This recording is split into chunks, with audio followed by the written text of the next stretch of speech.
Interaction ہے. تو اگر آپ اس چیز کو حیا کی شکل دے دیں، غیرت کی شکل دے دیں، عزت کی شکل دے دیں، ہمارے ذہن میں یہ بات آئے کیوں؟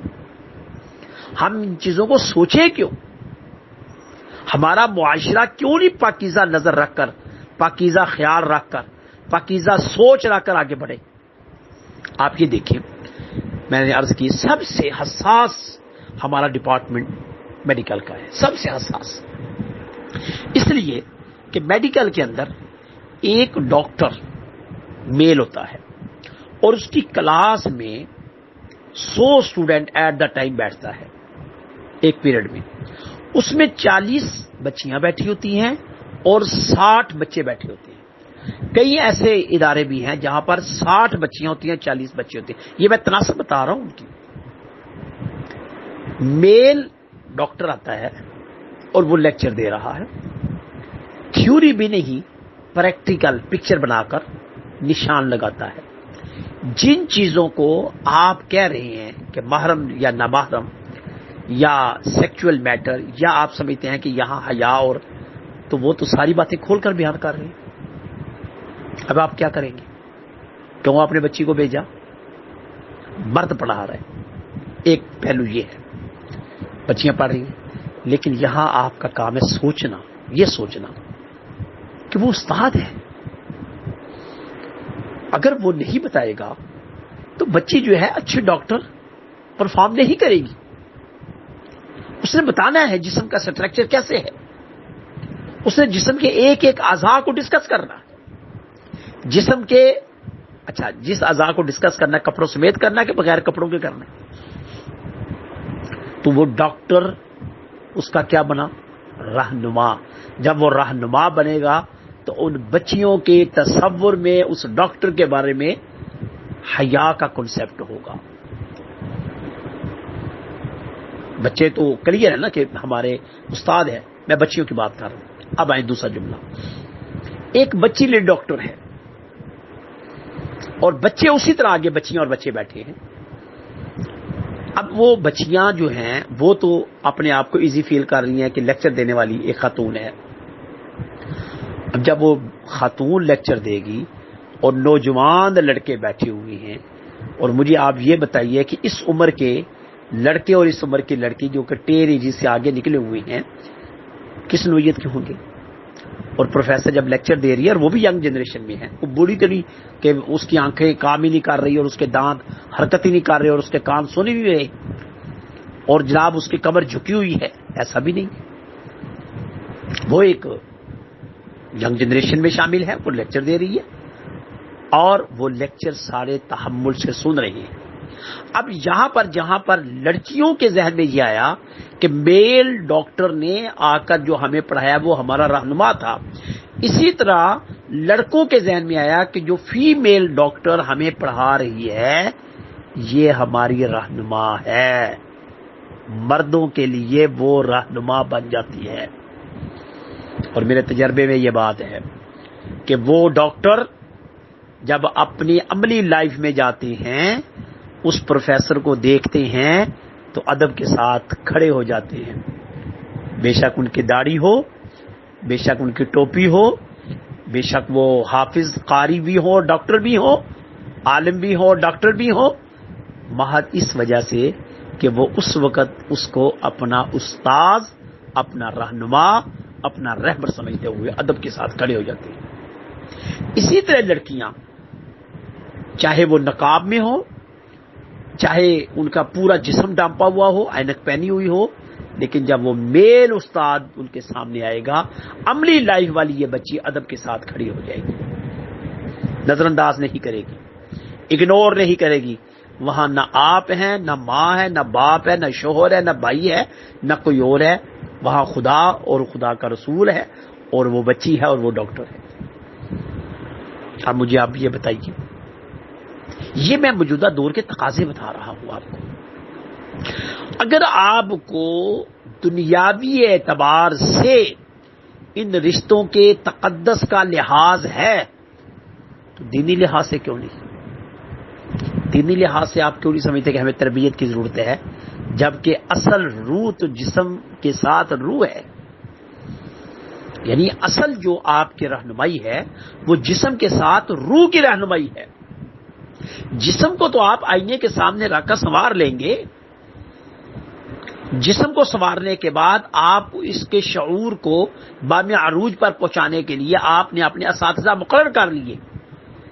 لیکن تسکین قلب کے لیے بڑے بڑے ڈاکٹر بھی نفسیاتی مریض ہیں، ہمارے حلقے میں آتے ہیں. بڑے بڑے انجینئر ذہنی پریشانیوں کا شکار ہیں. اب میں اس جملے کی طرف آ رہا ہوں جو مرشد کا ہے اور بیت کا ہے. اب بڑے بڑے بینکر، بڑے بڑے دانشور اس وقت محسوس کرتے ہیں کہ وہ تو دنیا تھی، ہمیں روحانی سکون کے لیے کسی ایک مجلس، کسی ایک مرشد، کسی ایک کونا، کسی ایک راہبر کی ضرورت ہے، اور وہ اس کی تلاش میں سرے گرداں رہتے ہیں. کئی ساری زندگی اس کی تلاش میں رہتے ہیں، ملتا ہی نہیں. اور کئیوں کو مل جاتا ہے تو وہ چپ کر کے اس کے، یعنی اس میں مختلف طبقے بن جاتے ہیں. کئیوں کو مل جاتا ہے تو بس وہ اسی تک رہ کر خاموش ہو جاتے ہیں، اور کئی ان کو لے کر فالو کرتے ہیں، پھر اپنے آپ کو پالش کرنے کے لیے ہر وقت ان کے ساتھ رابطے میں رہتے ہیں، منسلک رہتے ہیں. کبھی ان کو بلاتے ہیں، کبھی وہ خود چلے جاتے ہیں. مرشد کا کسی کی طرف جانا یہ اس گھر کے لیے اعزاز ہوتا ہے، برکت کے لیے. ہسٹری ہے ہمارے سامنے، انبیاء کی ہسٹری ہے کہ انبیاء ڈور ٹو ڈور گئے ہیں. میرے آقا علیہ الصلوۃ والسلام خود کہتے تھے کہ آج میں فلاں گھر میں آ رہا ہوں، اور جب پتہ چلتا تھا تو وہاں قرب و جوار کے لوگ بھاگتے ہوئے پہنچتے تھے. بلکہ کئی مرتبہ آپ سے گزرتے تھے تو خوشبو آتی تھی کہ رسول اللہ صلی اللہ علیہ وسلم یہاں سے گزرے ہیں. وہ ایک منفرد خوشبو ہوتی تھی. اور پھر جس گھر میں جاتے تھے تو اس گھر میں آپ فرماتے تھے اکٹھے ہو جاتے تھے 100 50 50 20 20 25 30 15 جتنے بھی تھے. تو اس گھر میں چائے کا ٹائم ہے چائے ملتی تھی، کھانے کا ٹائم ہے کھانا ملتا تھا، کوئی اور میٹھی چیز کا ٹائم ہے میٹھی چیز ملتی تھی. وہ ایک لنگر کی شکل بن جاتی تھی. وہ لوگ اس وقت سرکار کے ہاتھ سے لینا پسند فرماتے تھے. شاید اس گھر میں وہ ساری زندگی نے گئے ہوں، شاید وہ گھر ان کا پڑوسی ہو، شاید وہ گھر ان کے قریب کا ہو، لیکن ساری زندگی اس گھر کی دہلیز نہیں پار کی ہوگی. لیکن ایک مرشد کی وجہ سے وہ اس گھر کا کھانا کھانا یا تھوڑا سا لنگر لینا اپنے لیے باعث سعادت سمجھتے ہیں. اس لیے یعنی یہاں تک یہ موضوع تو بڑا طویل ہے، گھنٹوں پر مشتمل موضوع ہے. اس کے لیے بھی میں کہوں گا، جیسے میں اکثر کہتا ہوتا ہوں کہ اس کے لیے پوری ایک نشست درکار ہوتی ہے، اور پھر جو صاحب ذوق ہوتے ہیں وہ اس کے اوپر گفتگو کرتے ہیں، تبادلہ خیال کرتے ہیں. اور تبادلہ خیال کرنے کے بعد بحث کے لیے تبادلہ خیال نہیں کرتے، سمجھنے کے لیے تبادلہ خیال کرتے ہیں. اور تبادلہ خیال کرنے کے بعد پھر یہ ایک نقطے پر جمع ہو جاتے ہیں اور پھر طے کر لیتے ہیں کہ اب ہم نے اس راستے پر چلنا ہے اور اس پیغام کو لے کر جانا ہے. میں آخر میں ایک بات اور آپ سے کروں گا، بڑی انتہائی اہمیت والی یہ بات ہے. کیا قرآن مجید کے اندر یہ آیت موجود نہیں ہے، یوم ندعو کل اناس بامامہم، ہم لوگوں کو اپنے اپنے پیشواؤں کے ذریعے بلائیں گے؟ اگر اس سے مراد آپ مختلف امام لے لیں تو ایک بندے کی زندگی میں تو کئی امام گزرتے ہیں. مثلا بچپن کا استاد اور ہے، 2-4 سال کے بعد کا استاد اور ہے، 4-5 سال وہ ساری زندگی سیکھتا ہی رہتا ہے. کیا ان کے ذریعے بلائیں گے؟ تو یہاں پھر کون سا امام ہوا؟ وہ جس کے ہاتھ پر آپ نے بیعت کی ہے. یہ جتنے میں نے نام گنوائے ہیں ان کے ہاتھ پر آپ نے بیعت نہیں کی، سیکھا ضرور ہے، لیکن وہاں پر آپ بیعت کرتے ہیں. اس وقت آپ کا شعور ہوتا ہے، آپ کا فہم ہوتا ہے، آپ کا ادراک ہوتا ہے. اس شعور، اس فہم، اس ادراک کو آپ یوٹیلائز کرنا چاہتے ہیں. کس طرح کہ دیکھیں ہمارا مرشد ہمیں کیا پیغام دیتا ہے. اب یہاں پر مختلف کیٹیگری ہیں. ایک بندہ صرف اپنی ذات کی حد تک ڈیولپ ہونا چاہتا ہے، ایک بندے کے اندر بے شمار گٹس ہیں، وہ اس کو پالش کر کے لوگوں کے لیے نمونہ بننا چاہتا ہے. اس قسم کی مختلف نوعیت کی جس کی جو کیٹیگری ہوتی ہے، پھر یہ مرشد کی نظر کام کرتی ہے. کون سا پرزہ کہاں پر فٹ ہو سکتا ہے، اگر کوئی شخص مرشد کی بات کو سمجھ کر چل پڑے تو وہ اس کی نسلیں بھی سنور جاتی ہیں، اور اگر کوئی مرشد کی بات کو نظر انداز کر دے تو وہ ایک چانس کو ضائع کر بیٹھتا ہے۔ اب اس کو ہم کبیرہ گناہ نہیں کہتے۔ اب دوسرا جملہ، اگر کوئی بیعت نہیں کرتا نہ کر، کوئی مسئلہ نہیں، سمپل مسلمان ہے، اسلام قبول کیا ہوا ہے، نماز پڑھے، روزہ رکھے، حج کرے، زکات دے، بس ٹھیک ہے۔ یہ تو اس کی درجات کی بلندی کی علامت ہے، اس کی روح کا قرار ہے، اس کی روح کی طمانینت کے لیے یہ چیز ہے، اس کی روح سے کثافتوں کو صاف کرنے کے لیے یہ عمل ہے۔ وہ خدا کے نظام کو سمجھ رہا ہے، وہ رسول کریم صلی اللہ علیہ وسلم کی محبت والے نظام کو سمجھنا چاہتا ہے۔ دیکھیں، کیا کوئی ایسا صحابی گزرا ہے جس نے حضور سے محبت نہ کی ہو؟ لیکن اویس کرنی کی محبت سب سے مختلف کیوں ہے؟ بلال حبشی کی محبت سب سے مختلف کیوں ہے؟ سلیمان فارسی کی محبت سب سے مختلف کیوں ہے؟ صہیب رومی کی محبت سب سے مختلف کیوں ہے؟ حضرت سمیہ کی آل یاسر کی محبت سب سے مختلف کیوں ہے؟ یہ تو بتائیے مجھے۔ ام معبد کی محبت سب سے مختلف کیوں تھی؟ اور نجار کی جو بیٹیاں، بنو نجار کی جو بیٹیاں جب نبی علیہ الصلوۃ والسلام قباء کی بستی میں داخل ہوتے ہیں اور وہ جو ویلکم کرتی ہیں بیٹیاں اور بہترین قسم کا ترنم کے ساتھ استقبال کرتی ہیں، وہ محبت کیا تھی؟ اب مدار تو سب کا محبت کا تھا۔ میں نے کہا نا کہ کوئی بھی صحابی ایسا نہیں تھا جس نے محبت نہ کی ہو، لیکن کئی مرتبہ میں نے ایسے سنا، کئی مرتبہ ایسے دیکھا کہ جب کسی کا کوئی مرشد آتا ہے تو وہ ادب کے ساتھ بیٹھ جاتی ہے۔ کہتے ہیں کہ جو لمحات، اس وقت وہ کھانا بھی بھول جاتے ہیں، کہ جتنے بھی لمحات ہمیں ان کی قربت کے مل جائیں، سیکھنے کے مل جائیں، اور انوار تجلیات کے حصول کے مل جائیں، اور اللہ رب العزت کے قرب کے مل جائیں، یعنی اس کا مطلب کیا ہے؟ اس کا مطلب یہ ہے کہ اللہ والوں کے پاس بیٹھ کر اللہ یاد آتا ہے۔ وہ جتنے لمحات ہوتے ہیں اس وقت بندے کی توجہ مرتکز رہتی ہے، مرکوز رہتی ہے، اور وہ اس توجہ کے ذریعے بہت ساری چیزوں کو حاصل کرنے کی کوشش کرتا ہے۔ اس لیے مرشد کا ہونا ضروری ہے میرے نزدیک۔ اتفاق کریں، آپ کا رائٹ ہے، اختلاف کریں تب بھی آپ کا رائٹ ہے، کسی کی بیعت کریں آپ کا رائٹ ہے، کسی کی بیعت نہ کریں تب بھی آپ کا رائٹ ہے۔ لیکن اگر آپ ایک کوسچن پوچھتے ہیں تو اس کوسچن کو میں آپ کو اس انداز سے بتاؤں گا کہ میرے نزدیک میں خود یہ سمجھتا ہوں کہ بیعت کا ہونا انتہائی ضروری ہے۔ جس طرح گھر کا ایک ڈسپلن ہوتا ہے، گھر کا ایک سربراہ ہوتا ہے، باقی سارے گھر کے اس سربراہ کے ماتحت چلتے ہیں، جواب دہی ہوتی ہے، یہ کتنے بجے بچہ آیا، کیا کر رہے ہیں۔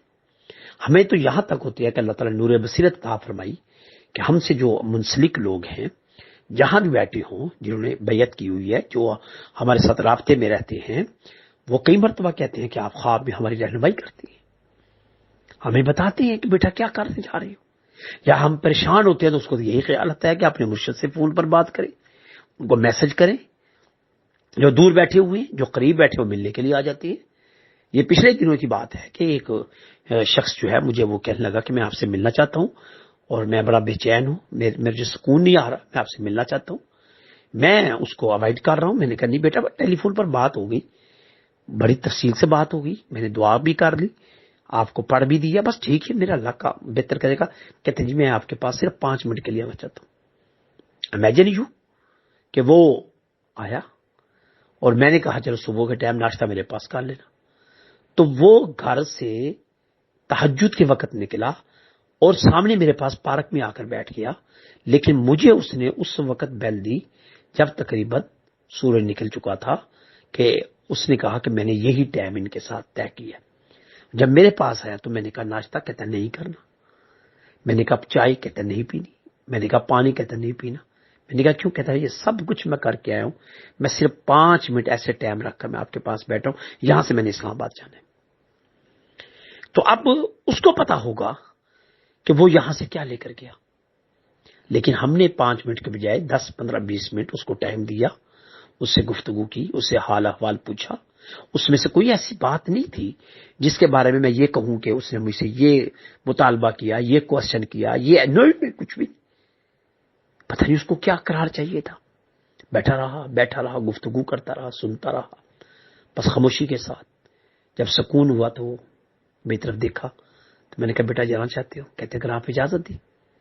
میں نے کہا ٹھیک ہے اب آپ جا سکتے. میں نے اس کو سیاف کر دیا اور وہ چلا گیا. دوسرے دن اس نے مجھے کہا جی کہ میرا وہ کام بھی ہو گیا. میں نے نیت کی تھی کہ میں اپنے مرشد سے مل کر جاؤں گا تب میرا وہ کام ہو جائے گا. اب اگر یہاں پر کوئی دوسرا بندہ ہو کہ بے وقوف آدمی، ساری دنیا کے کام بغیر مرشد کے ہوتے ہیں، تیرا کام کوئی نرالا ہے. اب اس کی اپنی ایک وجدانی کیفیت تھی، اس کا ایک اپنا تصور تھا، اس کا ایک اپنا خیال تھا.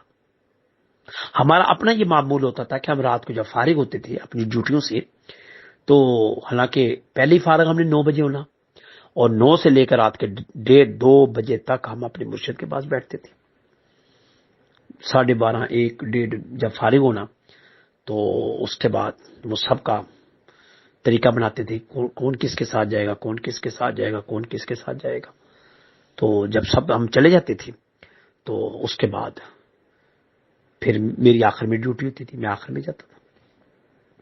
گزر گیا وقت، لیکن وہ یادیں ہمارے ساتھ وابستہ ہیں، وہ لمحات ہمارے ساتھ وابستہ ہیں، اور آج ہم آپ کو بیان بھی کر رہے ہیں.